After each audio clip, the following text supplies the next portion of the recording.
Queridos irmãos, a paz do Senhor Jesus está iniciando o seu programa Fonte de Fé e que alegria poder contar com a sua audiência, com a sua participação aqui na Rede Brasil de Comunicação, neste encontro semanal que temos tido sempre de segunda a quarta-feira às 16 horas. E louvar a Deus pelo privilégio de seguirmos estudando a palavra do Senhor e, como sempre, com a finalidade de nos edificarmos espiritualmente, fortalecer a nossa fé em Cristo Jesus. E, para tanto, quero lhe convidar a ler um texto da Palavra de Deus que está fundamentado no livro do profeta Ezequiel. Nós leremos no capítulo 37, dos versículos de 1 a 3, e fundamentado neste texto, meditarmos sobre o seguinte tema: aprendendo com Deus no vale. Eu quero chamar a sua atenção para a leitura do texto da Palavra do Senhor. Leia conosco neste momento. Veio sobre mim a mão do Senhor, e o Senhor me levou em espírito e me pôs no meio de um vale que estava cheio de ossos, e me fez andar ao redor deles. E eis que eram muito numerosos sobre a face do vale, e estavam sequíssimos. E me disse: filho do homem, poderão viver estes ossos? E eu disse: Senhor Jeová, tu o sabes. Passagem, como dissemos, bastante conhecida de todos, onde nós encontramos um relato que traz para nós informações importantíssimas no que diz respeito à vida deste profeta chamado Ezequiel. Os irmãos sabem que desde o início do seu chamado, conforme está lá no capítulo 1 e também capítulo de número 2, uma forma principal pela qual Deus se encarregou não só de comissionar Ezequiel para o exercício profético, para ser um profeta de Deus às margens do rio Quebar, em Babilônia, mas também para transmitir verdades importantes, tanto de forma pessoal, ou seja, no que diz respeito à vida propriamente dita do profeta, como as suas atividades a serem executadas. De modo que Deus se utilizou de um recurso espiritual, sobrenatural, comum nas Escrituras, que foi por meio de visões, em que Deus sempre comunicou verdades ao seu servo chamado Ezequiel. Quando nós falamos sobre Ezequiel, estamos falando de um dos principais profetas do Antigo Testamento, que juntamente com Daniel, sendo contemporâneo deste servo de Deus, ele profetizou, como dissemos, às margens do rio Quebar, enquanto Daniel profetizou na corte babilônica. Diz a palavra do Senhor de que sua origem familiar, conforme está revelado em Ezequiel 1 e 3, é que ele era de uma família sacerdotal, ele era filho de Buzi, o sacerdote. Era um homem que, desde a sua tenra idade, teve o contato com a religiosidade, com a vida espiritual, com a vida devocional, lendo a palavra, conhecendo as Escrituras e preparando-se para o exercício sacerdotal. No entanto, diferente do que ele imaginava e, consequentemente, os seus familiares, em um momento áureo da sua vida, conforme está em Ezequiel capítulo 2, versículos de 1 a 5, quando este completa a idade que, se estivesse em Jerusalém, estaria iniciando o seu ministério sacerdotal, com cerca de 30 anos de idade aproximadamente, foi nesta idade que Ezequiel começou a profetizar em Babilônia. Ezequiel, cujo nome significa Deus fortalece, precisou receber ou recebeu de Deus um investimento espiritual para que ele pudesse vencer as dificuldades de seus dias, que discorria desde problemas espirituais, problemas materiais, visto da destruição do templo, a destruição da própria cidade de Jerusalém e, consequentemente, pela condição espiritual que esta nação vivia, mesmo estando no cativeiro. De modo que Ezequiel precisou também ser orientado por Deus para que pudesse transmitir uma mensagem de exortação, uma mensagem de despertamento, uma mensagem de arrependimento, para que os que ali estivessem pudessem desfrutar de uma restauração espiritual.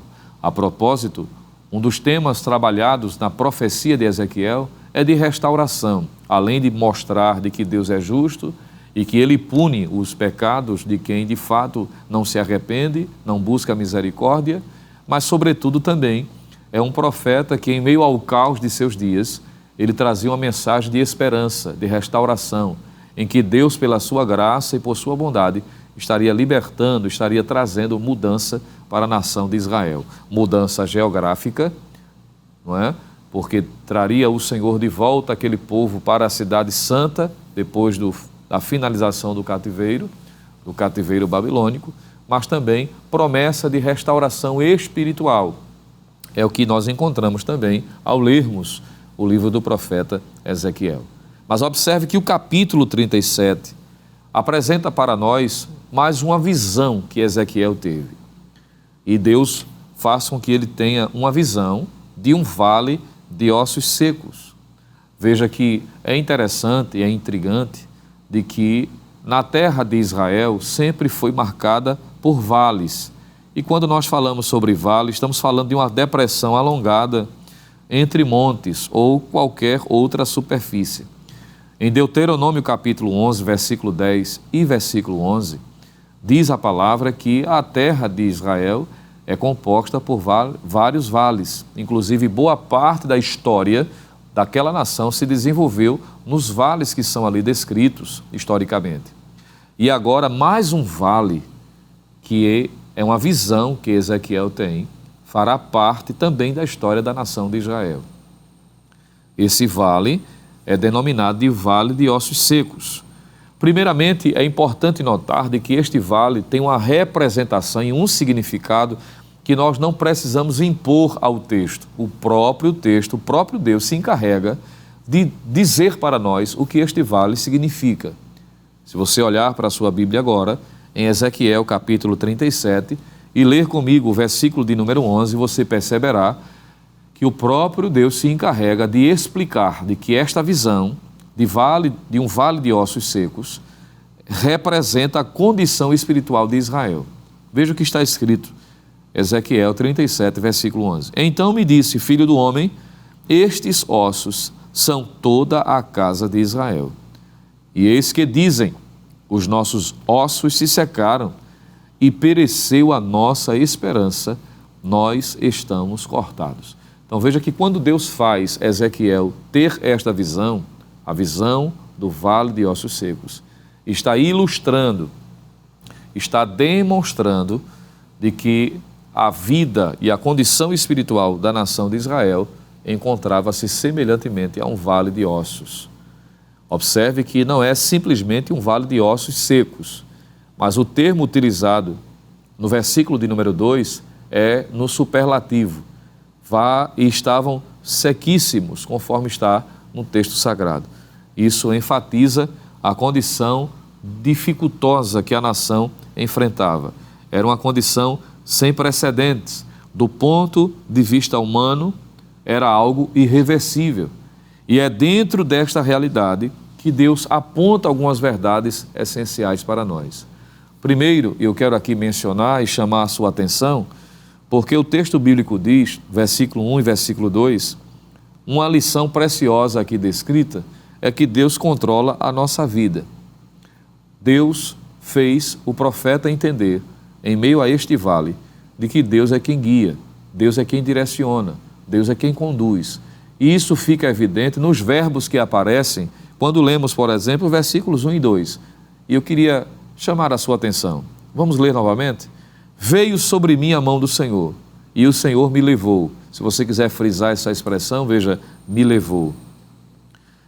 Ele diz, me levou em espírito e me pôs no meio de um vale. Veja aqui mais uma expressão que é digna de um destaque. E me pôs no meio de um vale, que estava cheio de ossos.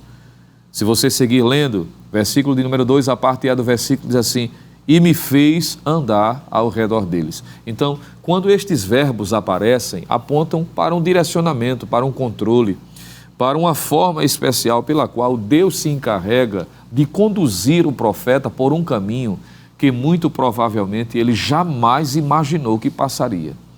Como um judeu puro sangue, podemos assim dizer, ele jamais imaginou que se defrontaria, estaria de frente com uma realidade como esta, ainda que em uma visão, num sentido espiritual, mas estava vendo algo que nunca tinha visto antes. E é intrigante isso porque Deus aponta por meio desta verdade de que Ele nos controla, de que Ele nos direciona, que Ele nos guia, que Ele tem um caminho a ser trilhado. É Ele quem conduz, é Ele que nos direciona. E às vezes o caminho de Deus não são os nossos caminhos, como o próprio Deus disse através do profeta Isaías, no capítulo de número 55, diz que os caminhos de Deus são mais excelentes. A Bíblia diz em Naum que Deus tem um caminho no meio da tormenta. Quando Deus estava conduzindo a nação de Israel à terra prometida, está escrito em Josué capítulo 3, versículo 4, Deus dizendo através do seu servo àquela nação que eles seriam conduzidos por um caminho que nunca havia passado antes.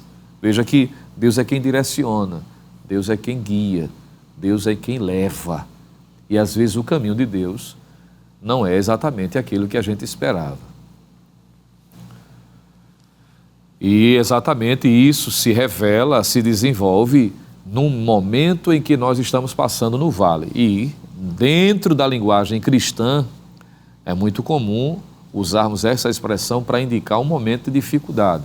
Vale é sinônimo de dificuldade, de lugar de prova, de dificuldades. É tão comum isto que às vezes quando nós perguntamos, não é, a um irmão, a uma pessoa com quem nós temos uma estima, e perguntamos como é que o irmão está. E de repente ele diz assim, ore por mim, estou passando por um vale. Isso é sinônimo de dificuldades. E no meio do vale fica evidente que Deus direciona, que Deus conduz. Se fôssemos perguntar e entrevistar, por exemplo, alguém que esteja no vale, talvez ele esteja falando para você, para a senhora, para o senhor, e esteja se identificando, dizendo, eu também estou num vale. E se fôssemos perguntar, você gostaria de estar? Você havia intencionado o desejo de estar passando por esta situação? Evidentemente que nós diríamos um redondo não. Porque ninguém quer passar por estas circunstâncias, porque ela dói, ela machuca, ela mexe com os sentimentos, mas sobretudo revela de que Deus direciona os nossos passos. E nem sempre o caminho que Deus direciona é o caminho que a gente espera, é o caminho que a gente aguarda. Às vezes, Deus nos conduz por caminhos que nós não queríamos passar.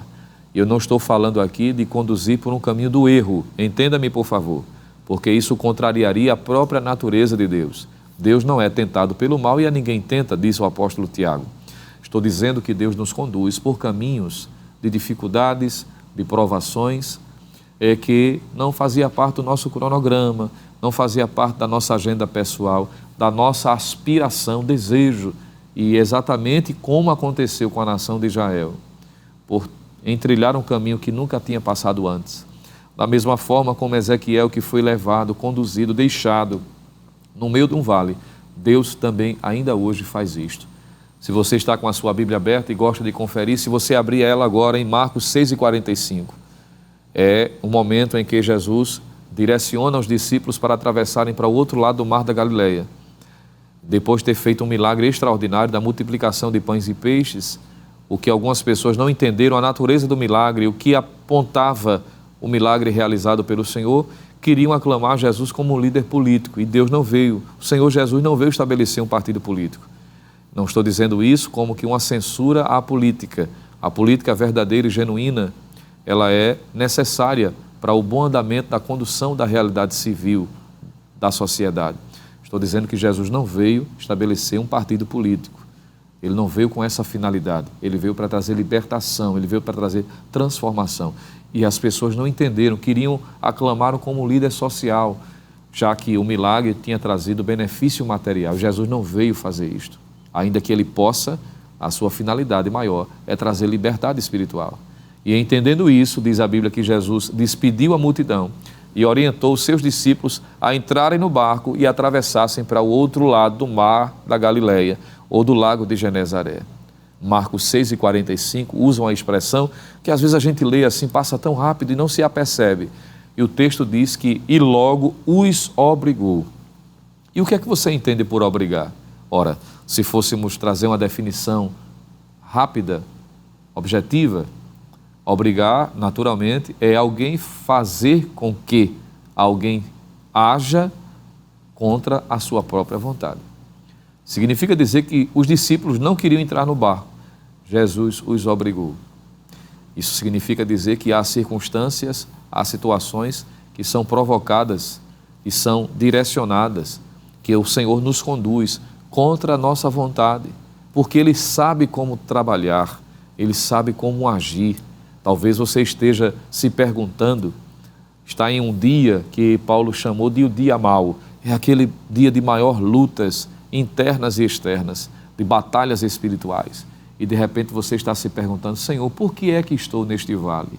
E Deus está dizendo como resposta pela sua palavra, é para você entender de que eu controlo sua vida, que eu direciono, que eu conduzo, mas se submeta, nos submetamos, porque a semelhança de você não é diferente comigo naturalmente, mas quando nós entendemos que Deus é quem nos guia no meio deste vale, sabemos que no final o nome dele será glorificado.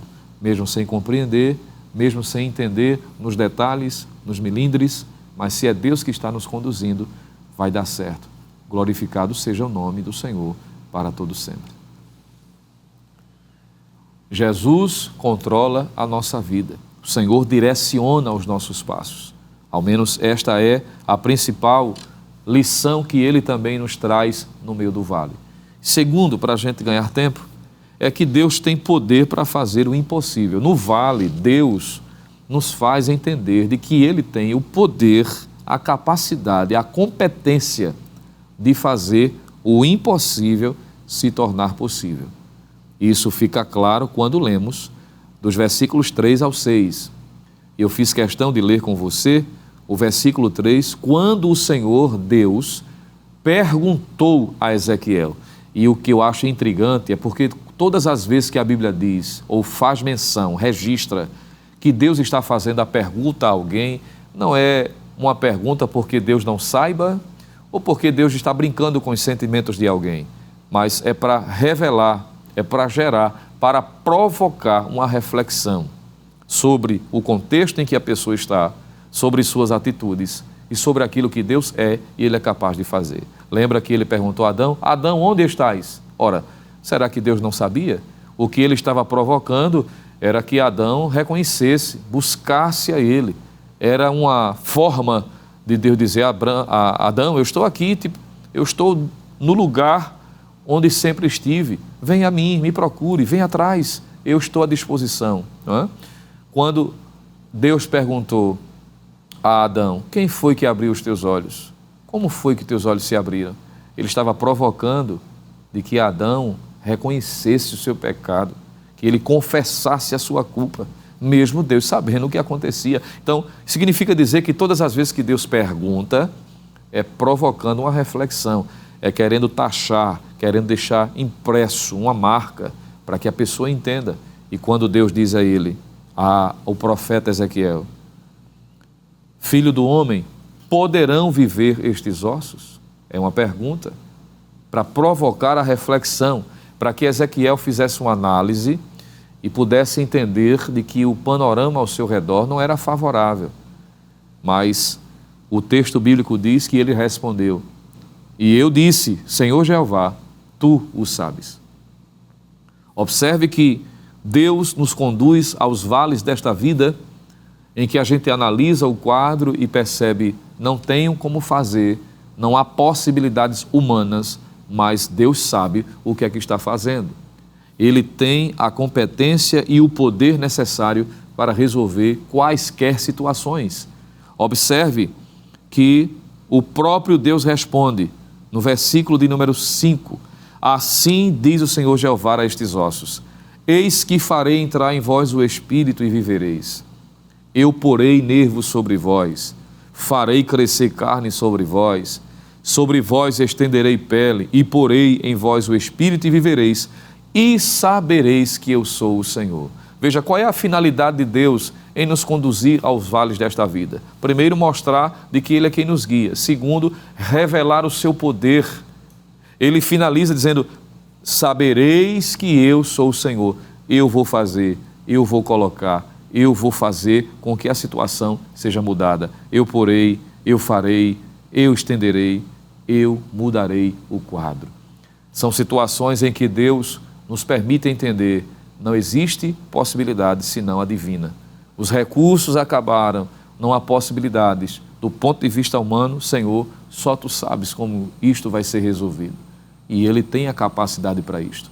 Não faça como o pai do jovem lunático, que diante do Criador de todas as coisas, disse para ele, respondendo uma pergunta feita pelo Senhor, dizendo o homem a Jesus, os teus discípulos tentaram libertar o meu filho desta opressão maligna, mas eles não puderam. Mas se tu podes fazer alguma coisa, faze-o. Jesus disse, não é se eu posso, é se tu crer. Veja que a ideia que o homem teve é que se os discípulos não puderam, será que Jesus pode? Ele quis equiparar, igualar, comparar, como que dizendo, os discípulos não puderam, foram incapazes, e eu agora não tenho certeza se Jesus também pode. Jesus provoca-o, dizendo, se você crer, se você acreditar, ainda que o cenário seja caótico, desastroso, a situação está fora de ordem, mas se você crer, tudo é possível ao que crê. Louvado seja o nome do Senhor para todos sempre. Você acredita? Você consegue entender que no meio deste vale Deus está revelando a sua natureza poderosa, de que Ele tem a capacidade de resolver o que você não pode? É isto que Deus está imprimindo na sua mente e na minha. No meio do vale, eu estou lhe dizendo, eu posso. Glória a Deus. Para a gente seguir a conclusão desta reflexão, além de Deus mostrar de que Ele guia, que Ele controla e direciona as nossas vidas, segundo, de que Ele tem a capacidade, a competência necessária para fazer o impossível se tornar possível, o texto nos mostra de que Deus faz de forma completa e coloca as coisas no seu devido lugar.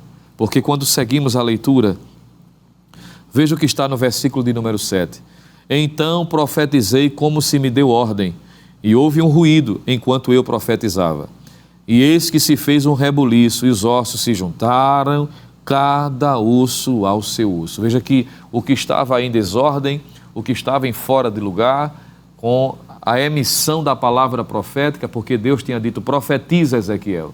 Tu não estás vendo nada, mas enquanto você profetiza, eu vou agir.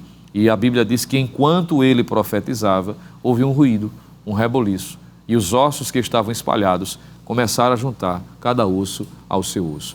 Deus colocando as coisas no seu devido lugar. Ele é especialista. Ele fez isso na casa de Jairo. Em Marcos capítulo 5, versículos 38 e 39, a palavra que aparece pelo menos por duas vezes é a palavra alvoroço. A primeira é dita pelo próprio evangelista descrevendo a condição daquela casa, alvoroço. E a outra é dita pelo próprio Senhor Jesus, identificando que a situação realmente estava fora de controle, porque a expressão alvoroço traz a ideia de coisas fora do lugar.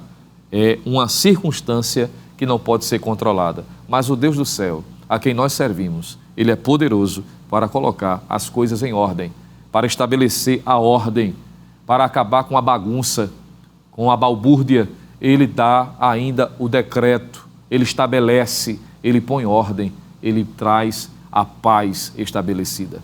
É importante destacar porque em um período em que vivemos dias de instabilidades na nação brasileira, entendermos que o nosso Deus está acima de todas as coisas. Ele é o Deus que está acima de todo o tribunal. Ele é o Deus que está sentado na sala do governo do universo e é poderoso para colocar as coisas no seu devido lugar. E cremos nisso. E a nossa esperança está neste Deus que é poderoso, em meio ao vale, colocar as coisas no seu devido lugar. E finalizo, Ele faz tudo por completo. Ele não deixa a obra inacabada. Alguém diz que o Senhor Jesus não é feito à prefeitura, e eu não estou aqui me referindo a quem quer que seja, estou falando à prefeitura de um modo geral, não é? Há obras que são feitas por determinados políticos que começam e não terminam, mas Jesus começa e termina. Glória a Deus. Não é obra inacabada, Ele conclui, Ele estabelece a ordem e coloca as coisas no seu devido lugar e por completo. A Bíblia diz que cada osso veio ao seu osso, E quando se levantou o exército, diz o texto que faltava vida, e ele emitiu o sopro da vida. O Espírito veio sobre eles e eles viveram. Foram cobertos de pele, o tecido, a epiderme, tudo certinho, mas faltava o fôlego de vida. E o Senhor soprou e a vida tornou, mostrando de que Ele faz tudo completo. Não permitirá que a sua obra fique inacabada. É por isso que a Bíblia diz que aquele que começou a boa obra, Ele a aperfeiçoará no decorrer dos anos. Creia nisso, acredite e confie. Estás nos vales desta vida, estás passando no vale de ossos secos, creia que o Senhor é poderoso para resolver toda e qualquer situação. Vamos orar? Querido Deus, Pai amado, em nome de Jesus, queremos Te louvar por Tua fidelidade, pela Tua palavra, que conforta o nosso coração, que nos faz entender que em meio aos vales desta vida, Tu estás a nos conduzir em triunfo, para entendermos a Tua natureza, para entendermos as Tuas ações extraordinárias, que Tu estás no governo e no controle de todas as coisas. Permanece abençoando a Tua igreja, Senhor. A cada um dos Teus servos, que assim como vivenciaram, ou como Ezequiel vivenciou, possam também vivenciar um milagre, talvez na sua casa, no seu comércio, na sua empresa, aonde se precisa de uma intervenção direta, onde alguém já disse, não tem mais jeito. Tu és poderoso para restaurar vida, restaurar casamento, restaurar aquilo que precisa ser restaurado, porque Tu és o dono de todas as coisas e a Ti tributamos toda a honra, toda a glória e todo o louvor. Amém, amém e amém. Queridos, está finalizando o seu programa Fonte de Fé. Para nós é uma alegria, repito, contar com a sua participação e lhe convidamos para estar no próximo Fonte de Fé, se Deus assim permitir. Mas siga sendo abençoado pela programação da nossa amada Rede Brasil de Comunicação. E a graça do nosso Senhor e Salvador Jesus Cristo, o amor de Deus, o nosso eterno Pai, a comunhão e as divinas consolações do Santo Espírito permaneça sobre cada um de nós, agora e para todo sempre. Amém.